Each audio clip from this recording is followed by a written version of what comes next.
Tenia una fidelitat, és a dir, continuava els programes, diguéssim, dedicats a la gent, al cantant del Trabajar, això va continuar.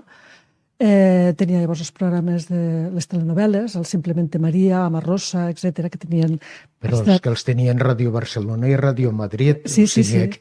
Era el que s'estilava llavors. Era el que s'estilava, que a més ens arribaven a través de la Renfe, i me'n recordo un dia que jo, diguéssim, tenia 12 anys quan vaig començar a treballar a la FM de Ràdio Tortosa.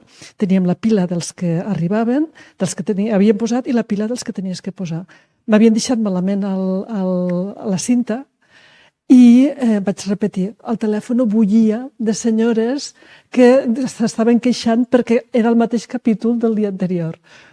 I, bueno, doncs, anècdota. Clar, llavors l'audiència, i mai més n'hem dit, audiència d'oïda, sí, no. era brutal. Va ser potser el primer cop que em vaig donar compte que realment la gent m'estava escoltant. Bueno, estava escoltant allò que estàvem fent allà dins